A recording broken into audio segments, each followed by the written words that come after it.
जबरदस्त गया, गर्दा उड़ा दिए है पकड़ के। किस तरह का सवाल था? हलवा था, हलवा एक्स्ट्रा में था तो यो हलवा लगा।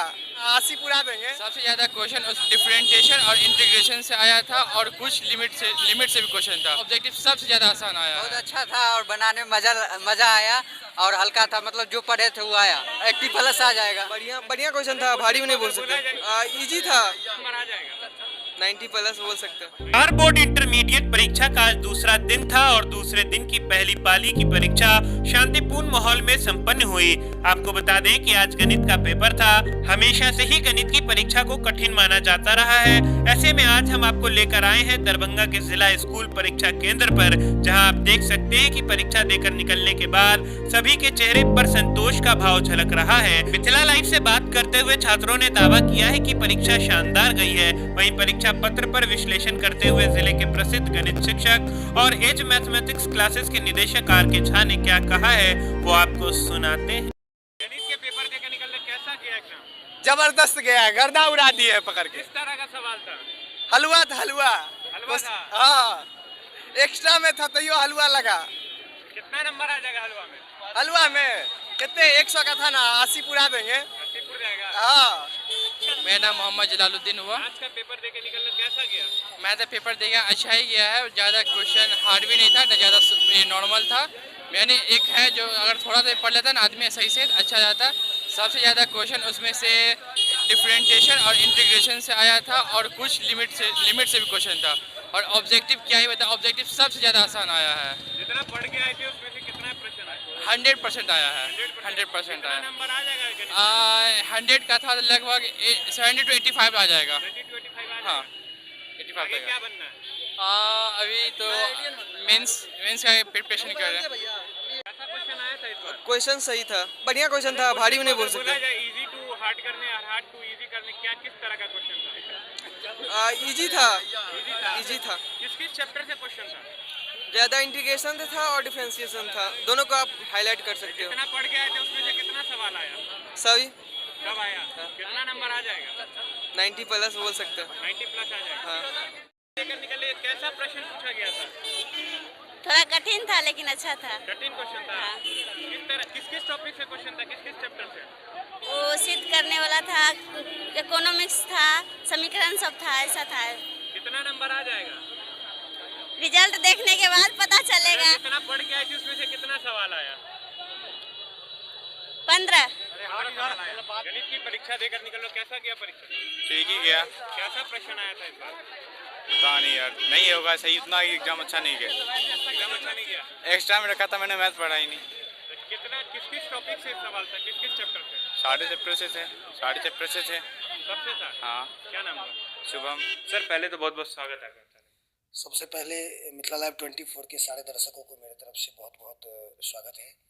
और साथ ही मतलब आपका पहल है, बहुत अच्छा पहल है, ताकि बाकी पेपर के लिए बच्चों का कॉन्फिडेंस कैसा रहना चाहिए, मतलब इस पेपर के लेवल से आगे वाले पेपर का भी पता चलता है। तो इस कार्यक्रम के लिए आप लोगों को, आपके पूरे टीम को, मिथिला लाइव 24 के पूरे टीम को बहुत बहुत धन्यवाद।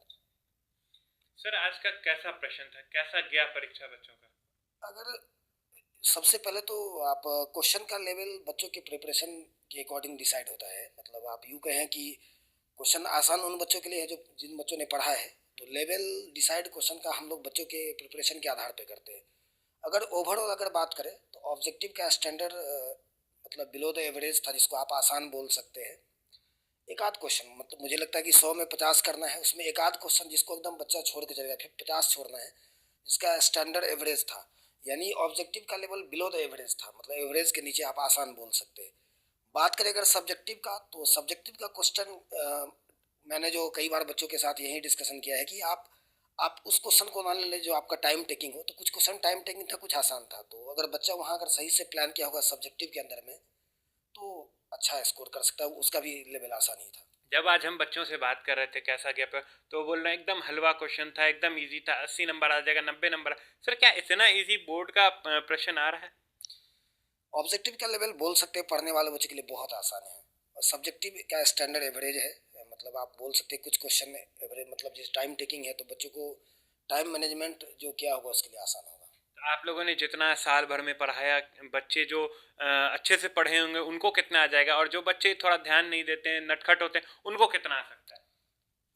जो बच्चा अगर मतलब एवरेज प्रिपरेशन किया होगा ना, उसका स्कोर 95 प्लस रहना है। मतलब 90 के एबव चले जाए, वो 94 जाए, 99 जाए, या अप टू 100 जाए, जाना ही है। और सबसे जो मतलब बिहार बोर्ड के बच्चों में जो एक कमी होती है, जिस पर हम लोगों ने काम भी किया था, कि आप कॉपी को अरेंज कैसे करना, ये बहुत बड़ा प्रॉब्लम होता है। उसको लिखना कैसे है, रिप्रेजेंट कैसे करना है, तो इन चीज़ों पे हम लोगों ने काम भी किया था। लास्ट का 2 टेस्ट लिया है हम लोगों ने, और एज मैथमेटिक्स के अंदर 2 टेस्ट हुआ था, उससे एक एक एरर को मैंने दिखाया था। तो उन बच्चों का स्टैंडर्ड बहुत ज़बरदस्त होगा, वो लोग बहुत अच्छा स्कोर करेंगे। सर किस किस चैप्टर से इस बार सवाल था, और पिछली बार के मुकाबले इस बार का प्रश्न कितना अलग था, कितना कठिन था, या फिर उससे भी इजी था? नहीं, ऑब्जेक्टिव का लेवल आसान है, सब्जेक्टिव का स्टैंडर्ड मतलब एवरेज बोलेंगे, स्टैंडर्ड नहीं बोलेंगे। मुझे लगता है पूरे क्वेश्चन पेपर के अंदर एक आध क्वेश्चन है जहाँ पे लगता है कि थोड़ा बच्चों को, हाँ मतलब लेवल है, एक आध क्वेश्चन, तो उसको आप साइड कर सकते हैं। 50% ही तो करना है। ओवरऑल एनालिसिस करेंगे तो आसान पेपर था। प्रीवियस ईयर के तुलना में लगभग बराबर का क्वेश्चन है। पिछले साल भी इसी लेवल का क्वेश्चन था, आसान क्वेश्चन था, है ना। एक आध क्वेश्चन है जिसमें थोड़ा स्टैंडर्ड है, जिसमें बच्चों को टाइम टेकिंग लगेगा, पढ़ने वाले बच्चे स्कोर किए होंगे, है ना। सर अभी जब हम सवाल देख रहे थे, पेपर देख रहे थे, तो हमने देखा कि एक सवाल जो है 2 तरीके से बस उसका नंबर चेंज कर दिया गया। तो क्या उस तरह से बच्चे जो है फंस जाते हैं, या बच्चे को और ईजी हो जाता है? वो तो बहुत आसान था एक्चुअली। पेपर सेट करने में ये लॉजिकल बात है कि आप सिर्फ नंबर चेंज कर रहे हैं। आप 99 को आप 7 कर रहे हैं, और एक ही क्वेश्चन को दोबारा रिपीट कर रहे हैं। तो मैं वही बोलूँगा कि एक ही क्वेश्चन 2 बार था। तो ये थोड़ा सा क्वेश्चन सेट करने में, अब इस तरह का अगर कहानी अगर रिपीट होगा तो फिर बच्चों के लिए बहुत आसान हो जाएगा। एक क्वेश्चन करना मतलब वो डबल क्वेश्चन हो गया एक तरीके से। तो एक ही चीज़ को दोबारा पूछा गया है, तो शायद ये क्वेश्चन मतलब सेट करने में, आप यूँ बोले कि पेपर का हर क्वेश्चन डिफरेंट होना चाहिए, इसका मतलब ही होता है, यही टेस्ट का यही मतलब होता है। अब एक ही क्वेश्चन को अगर दोबारा पूछा जा रहा है तो ये थोड़ा सा है। सर अभी जो बच्चे 11th में हैं, अगले साल उनका बोर्ड्स होना है, उनके लिए क्या मैसेज रहेगा आर के झा सर की तरफ से? नहीं, एक्चुअली बच्चों को अपना लेवल मेंटेन रखना चाहिए। बोर्ड का लेवल जैसा भी हो, अगर आप बोर्ड बहुत आसान आ रहा है, अगर उसके अकॉर्डिंग आप प्रिपरेशन करेंगे तो शायद आपके अंदर वो कॉम्पिटिटिव अप्रोच नहीं आ पाएगा। तो आप अपने स्टैंडर्ड को मेंटेन रखिए। जैसे आप, अगर मैं पिछले 6-7 साल का अगर एनालिसिस करूँ तो 2018 का क्वेश्चन बहुत स्टैंडर्ड था, एकदम पढ़े लिखे बच्चों ने ज़बरदस्त स्कोर किया था, जिसकी प्रिपरेशन बेहतरीन लेवल का था। तो वो बिहार बोर्ड है, अचानक से कोई क्वेश्चन उस लेवल का भी आ सकता है। तो आप अपने लेवल को कभी भी प्रीवियस ईयर को देख करके एनालिसिस मत कीजिए कि इस बार आसान था तो शायद अगले बार भी आसान आएगा। ये चीज़ बच्चों को एकदम नहीं फॉलो करना चाहिए। आप कभी भी पलट सकते हैं। हाँ एग्जैक्टली, मतलब आपको थ्रू आउट पूरे सिलेबस के एक एक कॉन्सेप्ट को पढ़ना चाहिए। जैसे इसी में मैं सब्जेक्टिव में कुछ क्वेश्चन देख रहा हूँ जो आउट ऑफ एनसीईआरटी है, क्वेश्चन एनसीईआरटी लेकिन कॉन्सेप्ट एनसीईआरटी का है। तो कॉन्सेप्ट पे पकड़ होने का मतलब है कि आप उस क्वेश्चन को कर सकते हैं। तो जो बच्चे अपकमिंग में है, जो नेक्स्ट ईयर 12 वाले बच्चे हैं, उनको बहुत अपना लेवल मेंटेन करके पढ़ना चाहिए। मतलब आप इस ईयर के क्वेश्चन को देख करके अपने लेवल को उस अकॉर्डिंग नहीं ले जाना चाहिए, फिर कंपटीशन का और बोर्ड का लेवल बहुत दूर हो जाएगा। मतलब अगर बच्चे एनसीईआरटी का पैटर्न पढ़े हैं, एनसीईआरटी का क्वेश्चंस बनाए, तो वो अगर वो किसी भी किताब से, अगर किसी भी पब्लिकेशन से सवाल पूछा जाएगा तो वो कर सकते हैं। अगर कॉन्सेप्ट पे पकड़ है, जैसे एनसीईआरटी में थोड़ा मैथ्स में एक लैकनेस होता है, कुछ चीज़ें नहीं है, मतलब जिसको आप ये बोल सकते हैं कुछ कॉन्सेप्ट थोड़ा सा रिड्यूस है उस कहानी में। मतलब ये है कि बच्चों को थोड़ा सा सप्लीमेंट्री बुक का हेल्प लेना चाहिए। मतलब एनसीईआरटी के अलावा आप एनसीईआरटी थ्रू आउट करिए, लेकिन एटलीस्ट कोई सप्लीमेंट्री बुक होना चाहिए जिससे क्वेश्चन, नंबर ऑफ क्वेश्चन जहाँ ज़्यादा हो। एनसीईआरटी में थोड़ा क्वेश्चन की संख्या मैथ्स में कम है, तो उस लेवल की प्रैक्टिस नहीं हो पाती। तो एनसीईआरटी के बियॉन्ड बच्चों को जाना चाहिए।